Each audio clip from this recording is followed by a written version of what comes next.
Jingle bells, Batman smells, Robin laid an egg. That's in itself a Christmas miracle. I want to watch it every year for the rest of my life.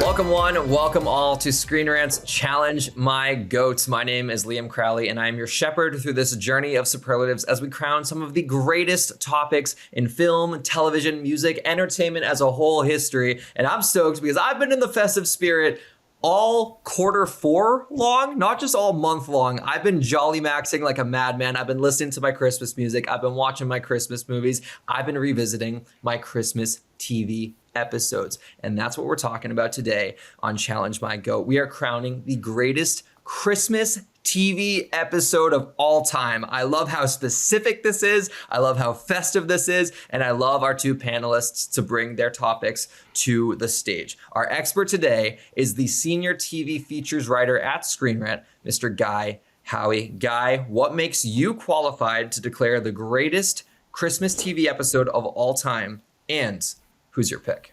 Well, thanks so much for having me, Liam. And yeah, well, it sounds a bit cliche, but I've always loved Christmas. TV has been a key part of my Christmas for as long as I can remember. I remember sitting by the open fire as a little kid, watching Disney Christmas specials. I think Mickey's Christmas Carol was my first one. And Mickey Mouse's Bob Cratchit. I'd say the first thing on TV that genuinely gave me nightmares, actually kept me up for weeks on end when I was 6 years old, was Frank Finley's Jacob Marley in the TV version of A Christmas Carol with George C. Scott. As you can tell from my accent, I come from the UK and we have a tradition of Christmas episodes of major British TV shows airing every year, even after these shows have actually stopped producing like regular episodes. Whether it's Only Fools and Horses, Doctor Who, Gavin and Stacey. I grew up with these kind of one-off specials being the event of each holiday season in our house. And as well as writing about TV for Screen Rant, I've written about Christmas TV shows before, actually, for other publications such as Best as Netflix and Dispatches Europe. And yeah, my choice for the greatest Christmas TV episode of all time, it's the very first episode of The Simpsons ever broadcast, Simpsons Roasting on an Open Fire. Okay, a worthy selection, and you already get bonus points for having a Christmas tree in the background. I don't see a Christmas tree in the background of our challenger today, Mr. Ben Sherlock, another senior TV features writer here at Screen Rant. Ben, what makes you qualified to declare the greatest Christmas TV episode of all time? Well, first of all, thanks for having me. And as you mentioned, there is no Christmas tree because I'm not particularly a Christmas guy, but I am a TV guy. I kind of, when I was coming from school, I would just watch TV for 8 hours, wouldn't do any homework or anything. And somehow that turned into a career. But, Christmas is, as Guy said, in the UK, every big TV show has a Christmas episode. Father Ted is a very famous one. I'm Alan Partridge. Knowing Me, Knowing You with Alan Partridge had one. The Office, the finale of The Office was a Christmas episode. So it's kind of a big part of the TV tradition here. I don't know, I'm just a big TV watcher. And, I write about TV. I've kind of made a career of it for about the past, eight or 9 years, something like that. That's my qualification, just a obsessive TV viewer.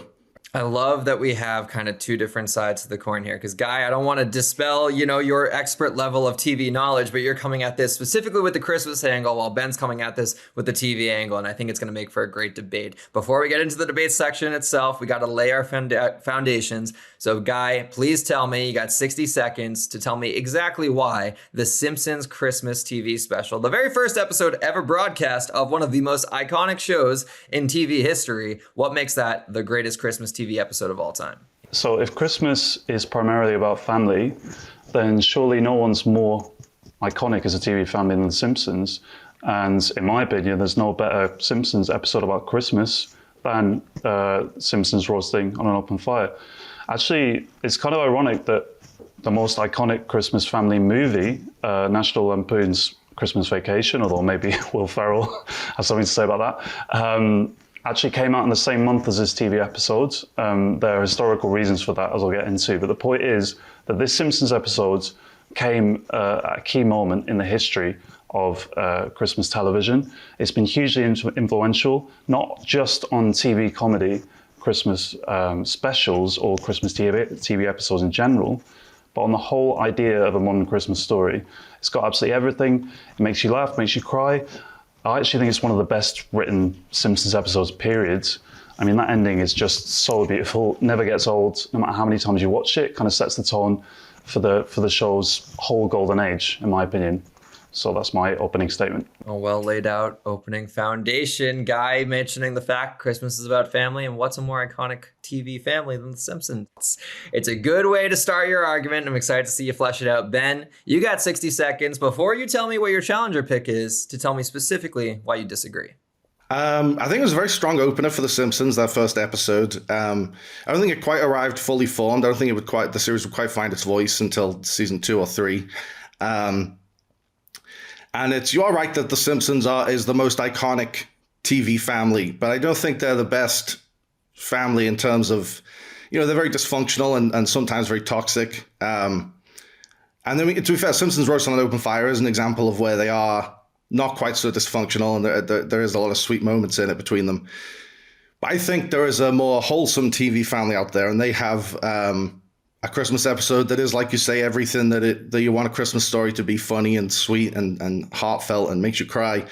But it's a healthier family dynamic, I think, and that's the Belchers and Bob's Burgers. And I think that the best Christmas episode in that show, I mean, it's more famous for its Thanksgiving episodes because it's a foodie show, but the Christmas episode, I think it was in season 13, called The Plight Before Christmas, that I think that's the best Christmas episode of all time. Well, Ben, you got ahead of the curve there by revealing your challenger pick in the opening statement, but I wanted to hear it now. It felt appropriate to hear it based on how your opening statement was going out there, and we have an animated affair today on Challenge My Goat with Simpsons Roasting over an Open Fire versus The Plight Before Christmas. The Simpsons versus Bob's Burgers here on the debate about the best Christmas TV episode of all time. Guys, we're in the debate stage. Guy, I want to give you back the time to kind of dispel what Ben brought up there.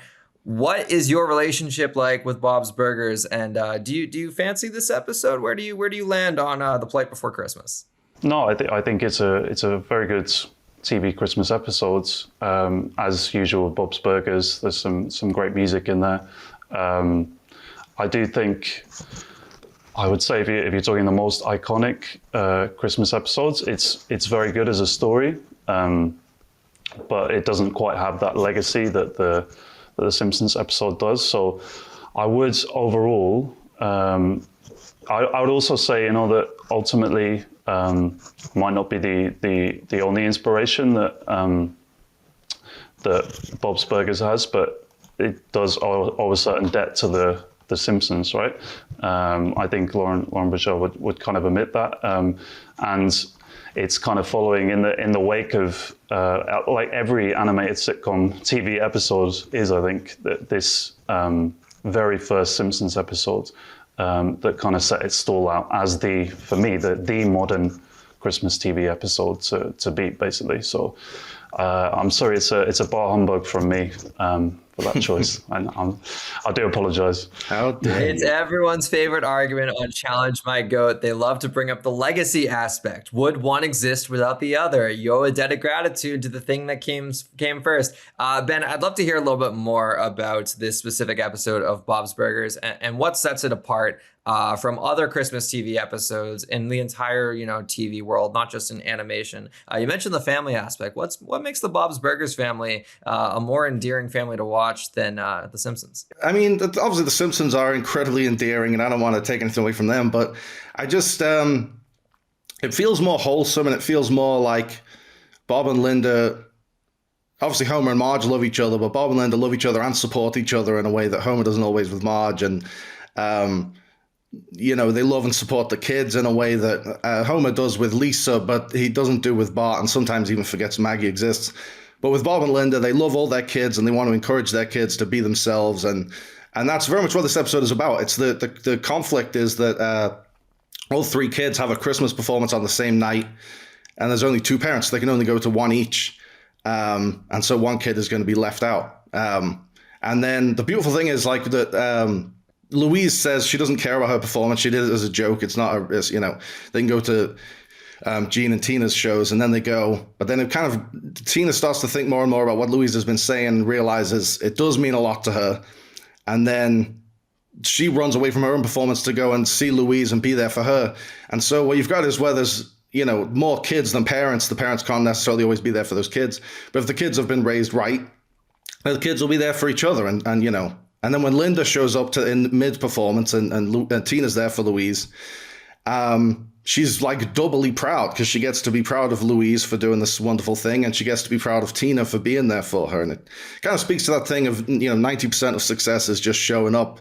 I think that applies to like being there for someone, because like a nice gesture or saying the right thing is like the other 10%, but just being there for someone when they need you is kind of like, and that's, as we've been pointing out, that the Christmas really is, it's not presents and trees and things, it's family. And it really boils down to Louise's performances. She's reading a poem she's written that is about how the real presents aren't the things she unwraps. The real presents around the Christmas tree is her brother and her sister and her parents. And to me, that's Christmas. That just the essence of that poem encapsulates what Christmas is all about. Very well said. Very well said. I want to ask you both a question that I ask everyone on Challenge My Goat. I call this the nostalgia temp check, because sometimes our favorites are a little blinded by the way that we first experienced it, whether it be with a certain group of friends. Like you said, Ben, the whole aspect of family. Some of my favorite films, they might not be the best on paper, but the people I got to see them with, the theater I was in, it made for the best atmosphere. And Christmas, oh man, talk about nostalgia temp check. Like that is a time of year where if you're watching something, listening to something, having that experience, it is heightened just by the nature of the festive time. So Guy, I'll start with you. This first episode of The Simpsons, when was the first time you watched it? Who were you with? What were the vibes? What was the time of year? Set the stage for me. I mean, I have to say, I know who I was with, probably, but I don't remember exactly when I first watched this episode, which I think speaks more to like just how good The Simpsons are and were across, like, maybe we could say close to 10 seasons. That for me, it's more like it was the whole of my childhood. Like I'm a millennial kid. I was born in 1992, and like so many millennial kids, I guess, like do you remember when you were too young to watch? I don't know if anyone else has this. You were too young to watch The Simpsons technically, but it was your favorite TV show. Because I think I must have been about 6 or 7. I have 2 brothers, twins, who are a couple of years younger than me. And my parents wouldn't let us watch The Simpsons. It was a cartoon, but it was for adults. So of course it became our favorite show instantly. And we watched it anyway until they ended up joining us, and we won them over to it. In Britain, it used to be, Ben probably remembers this as well, it used to be on at 6 p.m. Yeah, every day on BBC Channel 4. Oh, I remember it being Channel 4. I remember it moved to Channel 4, but my first memory, because like I say, I started early with The Simpsons, and every Friday night you get a double bill as well. That was like the best day of the week. And it was just the funniest thing I'd ever seen. Same with my brothers. Like, it was so cool when we were in primary school, I guess you say elementary school in the US, because they use bad words, not such bad words, but kind of bad words. It talks about things that kids' TV shows couldn't really talk about. And Bart and Lisa had a school life that I could actually relate to. But I must have been around that age when I first saw this Christmas episode, because it's so kind of ingrained in me.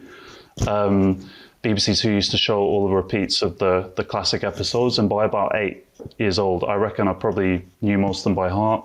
I've watched it countless times since, and I'd say like I want to watch it every year for the rest of my life now at Christmas. It's become like a Christmas staple. But yeah, in a sense, I don't have that nostalgia, like height, like that thing of having a heightened view of the episode because of nostalgia specifically. It's more of like it's not one moment, but kind of an elongated sense of nostalgia relating The Simpsons to my whole childhood, and especially episodes as heartwarming as this one. Yeah, I guess it sounds like the show as a whole has a big root in your origin story, so to speak. But this specific episode, the fact that you can't recall a specific memory, I think is a good sign for your argument. It's not attached to anything too specific. Ben, same thing to you. Nostalgia temp check. Your first experience watching this Bob's Burgers Christmas special episode of TV. Set the stage for me. Well, Bob's Burgers as a whole is one of like a family favorite because there's not many. Me and my sister, my parents, there's not many shows all four of us can agree on and watch together. It's literally like Bob's Burgers, Modern Family, and strangely South Park is another one. But this episode particularly, I actually I watched it alone, and I don't think it was even Christmas time when I watched it. So I don't think I can judge the actual episode on its own impartially, but the show as a whole definitely has a nostalgic cloud, a nostalgic hold over me. Okay, fair enough. Again, I feel like you guys are coming at this with a little bit of unbias when it comes to your favorites, which is funny because obviously we're all a little bit of an unreliable narrator in our own stories because we have our own things that we gravitate towards. But you both passed the nostalgia temp check, which is a great thing. Guy, to come back to you, we've talked a lot about the family aspect of what makes Christmas as a whole special, but specifically Christmas TV episodes. What are some of those other Christmas TV elements that you think that this episode of The Simpsons tackles really well? Because it goes beyond family. There's music, there's lights, there's other thematic moments, there's the gifts aspect. What other elements of Christmas does this Simpsons episode tackle particularly well? Well, I think everything you just mentioned there is in there. I think it may be a bit like the Bob's Burger one. It is, I would say this is quite a tight argument in the sense that both episodes are incredibly wholesome. But they also, tap into like Christmas tradition. I think the Simpsons one does that better because it's a bit more definitive. There is a scene where Homer falls off the roof, putting the Christmas lights on the house, and then it's the first time we really see Ned Flanders as a character come into his own when he switches on his family's Christmas lights at the same time as Homer, and they're infinitely better. And Bart and Lisa are just ashamed of their Christmas lights. Then you've got music is there throughout, right? It starts with a school Christmas recital, and you've got the first Bart moment where he's changing the lyrics to Jingle Bells, I think it is. Turns it into the classic children's playground version. Jingle Bells, Batman smells, Robin laid an egg. And then the episode also ends with Grandpa Simpson whittling out the piano, which I don't think we ever saw again in the Simpsons. Maybe if you know the Simpsons, Ben, you can correct me. But and they're all singing. They're all gathered around the piano, singing together. There's the idea of obviously gift giving is key to the episode. It's like a central tenet of the story. How is Homer, without his Christmas bonus, gonna get the money he needs to give his family the Christmas they're expecting?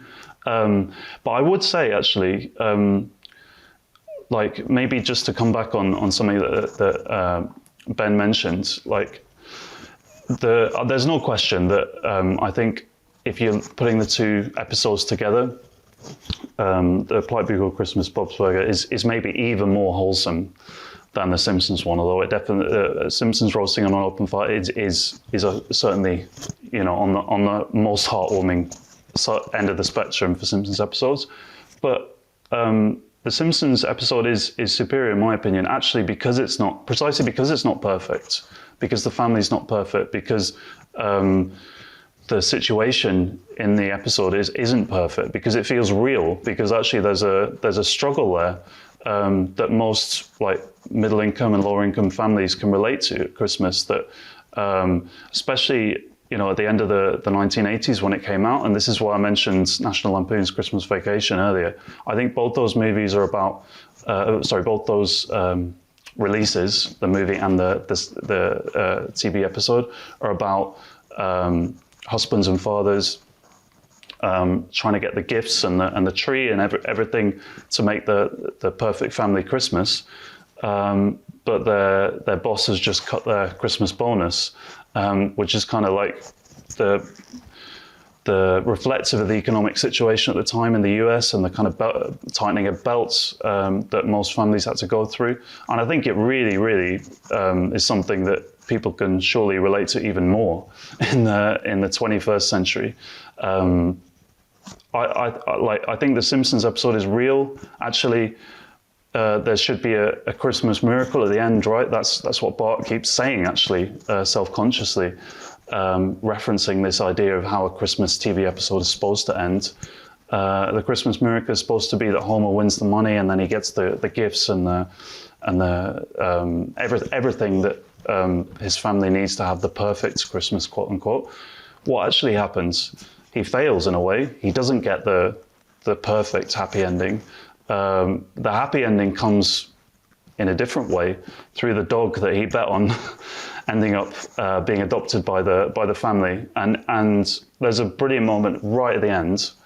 A couple of brilliant moments actually, but I still kind of well up thinking about this particular quote where Homer sees the dog running towards him and then it jumps into his arms. And he's like, no, I don't want him. He's a loser. He's pathetic. He's a Simpson. And I think it's just perfect because that's what makes the Simpsons appeal to us in this kind of heartwarming way, that they're not perfect. They are kind of losers. They're people who are down on their luck. They're average Joes who aren't the perfect incarnation of a family at Christmas. The lights don't work. The gifts, they can't afford the gifts that they need. The tree is a tree that Homer's stolen from from a forest or something. But yeah, it still works. Why? Because they're trying their best and they have this love at the heart of it that pulls the family together.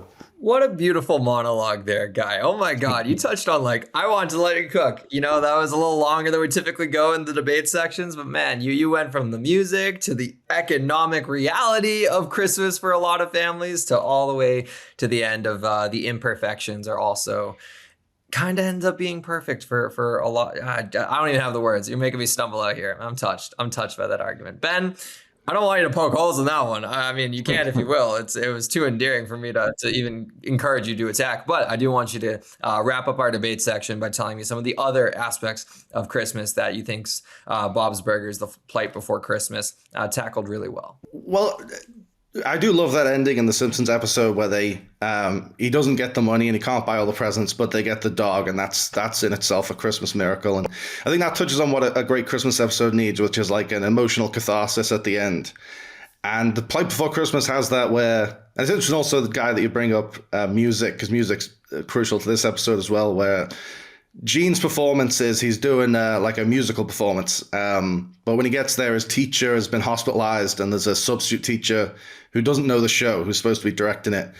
And it's initially a disaster. And then he kind of quickly rewrites the whole show and gives the kids new instruments and tells them play this. And they play this beautiful piece by Philip Glass. I think it was from his score from I want to say Mishima. It was from a film he scored. But they play it and it's beautiful. And then that whole subplot just turns out to be to provide a backing track for when Louise is reading her poem and Tina shows up and Linda shows up. And all of that coming together, the music, and it feels very cinematic. And then there's like a final montage where you see Gene is really proudly showing the video of the performance to his teacher at school. And then we see, as Louise is talking about the presents around the tree of her family, and we see her sitting with her family by the Christmas tree opening their presents. And I don't know, just to me, just visually and emotionally, it just encapsulates the very best of Christmas. Well said. And that's going to wrap our debate section. Again, this is a very endearing debate. I told you guys to be a little contentious before we started rolling, but man, it's Christmas time. I don't want too many fights. Anyways, guys, we're going to wrap up this entire episode by getting into your closing statements. This is your chance to bow tie it, very appropriate for the holiday season, or throw in a curveball and make an argument you haven't made so far. Guy, you got 60 seconds left to tell me why Simpsons Roasting Over an Open Fire is the greatest Christmas TV episode of all time. So, yeah, what I would say is there's another layer to the Simpsons episode here, which is actually that it's not just a great story in itself, but it actually goes into the whole history of Christmas television. Like I said earlier, Bart keeps reflexively referencing A Christmas TV Miracle, Charlie Brown, Christmas Carol, the Smurfs all get name checked. So there's actually a Smurfs parody that Lisa watched on TV. And the way Bart cuts short Homer's big tragic monologue as he arrives in the house is such a beautiful way to sort of send up how Christmas episodes would usually finish. And yeah, I would say actually the episode also sets up what The Simpsons is going to be. You see arguably Lisa's greatest ever Simpsons moment, where she basically defends her father and says that any attack on Homer is an attack on her. So yeah, I would say that it's just the perfect Christmas episode you could hope for in a show like The Simpsons. A slight little curveball at the end there, adding to his argument. Guy, very, very well said. Ben, to wrap up with you, you got 60 seconds left to tell me why The Plight Before Christmas from Bob's Burgers is the greatest Christmas TV episode of all time. Well, I have a soft spot for a character who, puts on a very confident facade, or is like comes off as very kind of a brash or a loudmouth, or but is using that to cover up a very deep well of sadness and insecurity and vulnerability. And I love when characters like that, like Richie and the Bear is a great example, or Michelle in Dairy Girls, opens themselves up to being vulnerable and allows that side of themselves to show.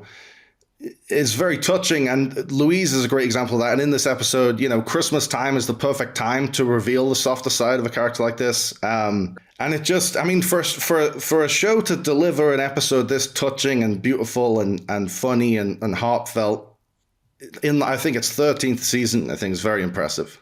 I'm here in LA right now. I was saying before we started recording, it's a little too warm for me to be in the holiday spirit, but y'all got me feeling merry with those arguments. Guys, Guy and Ben, thank you so much for joining us on Challenge My Goat. I want to hear everyone else's picks because we both had two animated selections right now. And I think my pick would be something from like Disney or Nickelodeon. I'm a big Drake and Josh Christmas special guy, specifically like the TV movie version. I think that's one of the better Christmas stories ever told on TV. And if you have your own picks, whether you're watching this right now within the article, or if you're watching on YouTube or listening on our podcast platforms, head on over to the article, head on over to screenrant.com, scroll to the bottom, and let us know your selections for the greatest Christmas TV episode of all time. If you make a well-argued argument, and again, I'm imploring you guys to actually give points to it. Don't just say your selection and leave it at that. I want to hear some reasoning behind it. We're going to read it on the show the following week. We have a couple comments to read from last week's episode, which was the best superhero TV show. We had Justice League Unlimited as one that was championed by a lot of people in the comments, which was also a selection on the show itself. But we also had some alternative picks from our commenters. We have one from Thrawn who says, I'm not saying it was a better show, but Young Justice deserves some recognition too. Live Action Titans also. Live Action Titans, I think, is a little bit of a hot pick. I think it has a soft spot in a lot of people's hearts. But Young Justice, yes, the fan sentiment behind it, the revival of it all. Shout out Young Justice. We also have a comment from Josh who says, I would go with the original X-Men cartoon. Again, a lot of animated titles being added in here, but that's kind of where superhero shows originated. So shout out the animated titles. A lot of animated love on Challenge My Goat in the past couple of weeks. If you have good comments, like I said, we'll read them on the show next week. And speaking of next week, we got a very big episode of Challenge My Goat. I'm stepping out of the host seat. Stepping in is Screen Rant's very own Todd Gilchrist, and joining him for a discussion, not a debate, about the greatest murder mystery of all time is Knives Out franchise director, Glass Onion director, and now Wake Up Dead Man director, Rian Johnson. We're bringing Rian Johnson on Challenge My Goat. I'm excited to watch that as an audience member along with all of you. I'm excited to hear what him and Todd cook up in that discussion. Guy and Ben, thank you so much for joining me on Challenge My Goat. Again, I truly feel jolly and merry after hearing all of your argument. I don't even want to call it an argument. That almost implies a bit of contention. Your discussions, your monologues, your love for Christmas TV. Guy, we'll start with you. Where can the people find you, and what do you got cooking at Screen Rant right now? So, yeah, I write about classic TV and Screen Rant in various genres. Because it's the end of the year, you'll probably see me at the top of some best of 2025 lists over the next couple of weeks. And you can check out my author page, just type in Guy Howie, search on Screen Rant. I do write a little bit about movies as well. And yeah, you can also find me on Twitter under the handle GuyH38. Amazing. Ben, thank you again for joining us on Challenge My Goat. Where can the people find you, and what do you got cooking over at ScreenRant.com? On Screen Rant, you can find my various writings on television. Right now, each week I'm reviewing the new Welcome to Derry episodes. I don't really do social media, but I do have a YouTube channel. I Got Touched at the Cinema, where I talk about films and TV shows, sometimes video games. So you can find me there. Amazing. Lots to look forward to. Welcome to Derry, I hear, is having like a hell of a moment. Everyone's obsessed with it, and I'm just such a wimp when it comes to horror. I can barely do horror movies, let alone horror shows. I've started The Haunting of Hill House 3 times, and I make it through the second episode, and I'm like, I can't keep doing this to myself. So I'll read your articles instead of watching the show. How about that? As for me, you can find me on all socials at Liam T. Crowley, Twitter, Instagram, TikTok, most prominent on Instagram. That's where a lot of the interview clips live. It's all I do these days at Screen Rant. Is a lot of interviews, a lot of cool video content. And I would be not myself if I didn't give myself the chance to say Percy Jackson Season 2 hits Disney Plus beginning December 10th. We have so much content related to Percy Jackson. By the time you're listening to this or reading Guy's article, our cover story will be live. So I really, really encourage you all to check that out. It was a labor of love. It's 4,500 words. It's 155 minutes of audio interview footage that I scrubbed through and cleaned up. And it's one of the proudest pieces I've ever put together. And beyond that, we got junket interviews. We got games we're playing with the cast. We did some heads up, and who knows, maybe there'll be a coffee chats down the line. We're still working on that, but stay tuned for all good things. Percy Jackson and Screen Rant. I love this collaboration that's happening right now, and I'm excited to keep fleshing it out as the weeks go on. Anyways, that's my monologue to wrap us up. We've all been monologuing like crazy. We want to let you get back to enjoying the holidays with your friends, family, whoever you may celebrate with. Merry Christmas to one. Merry Christmas to all. We'll see you next week.